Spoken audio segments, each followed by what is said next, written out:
आदिवासी टायगर सेना ATS धुळे जिल्हा यांच्या वतीने जिल्हाधिकारी धुळे यांना निवेदन देत गडचिरोली जिल्ह्यातील जलपताई ता धानोरा येथील अनुदानित आश्रमशाळेत विद्यार्थिनीच्या मृत्यू प्रकरणाची निष्पक्ष व सखोल चौकशी करण्याची मागणी करण्यात आली आहे। तसेच राज्यातील सर्व आश्रमशाळांमध्ये विद्यार्थ्यांच्या सुरक्षिततेसाठी प्रभावी उपाययोजना राबविण्याची मागणीही करण्यात आली। निवेदनात म्हटले आहे की आश्रमशाळांमध्ये शिक्षण घेणाऱ्या आदिवासी विद्यार्थ्यांच्या सुरक्षिततेची जबाबदारी प्रशासन आणि संबंधित व्यवस्थापनाची असून अशा गंभीर घटनांची पुनरावृत्ती होऊ नये यासाठी दोषींवर कठोर कारवाई करावी।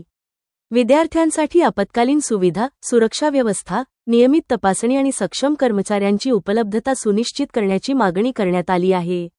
याशिवाय आदिवासी विद्यार्थ्यांच्या मूलभूत शैक्षणिक अधिकारांवर परिणाम करणारे 5 ऑगस्ट 2026 व 14 ऑगस्ट 2026 रोजीचे शासन निर्णय GR तात्काळ रद्द करून विद्यार्थ्यांच्या हिताचे निर्णय घेण्याची मागणीही निवेदनातून करण्यात आली। या निवेदनावर आदिवासी टायगर सेनेचे राज्य सचिव ॲड. प्रवीण मोरे, राज्य उपाध्यक्ष किशोर ठाकरे, जिल्हाध्यक्ष रवींद्र ठाकरे, तालुकाध्यक्ष गोविंद आहिरे तसेच इतर पदाधिकाऱ्यांच्या स्वाक्षऱ्या आहेत।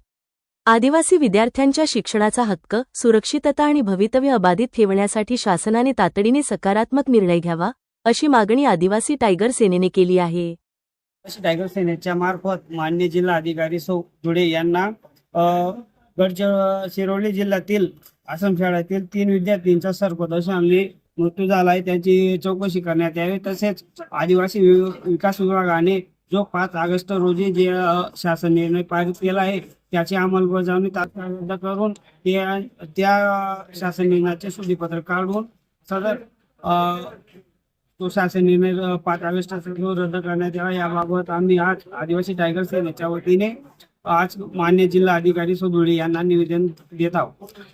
आणि त्या शासन निर्णयामध्ये वयाची 30 वर्ष केले आहे।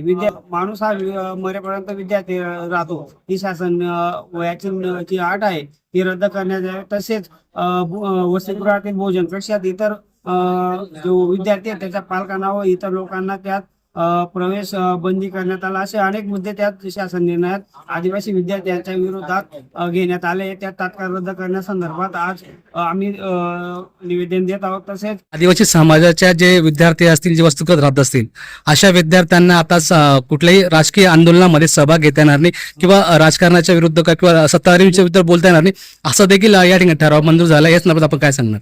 हा, ते चुकीचं शासन निर्णय निघालाय, कारण विद्यार्थी हा त्याच्या हक्कासाठी तर आंदोलन, मोर्चे करू शकतो। हा म्हणजे संविधानाचा पूर्ण अपमान करण्याचा विषय आहे, कारण संविधानामध्ये पूर्ण तरतुदी स्वातंत्र्यता, माणूस कुठल्याही संघटनेत काम करू शकतो किंवा कुठल्याही मोर्चात सहभागी आपल्या स्वतःच्या हक्कासाठी होऊ शकतो। म्हणून असे शासन निर्णयामध्ये जे तरतुदी करण्यात हे पूर्णपणे चुकीचे आहे।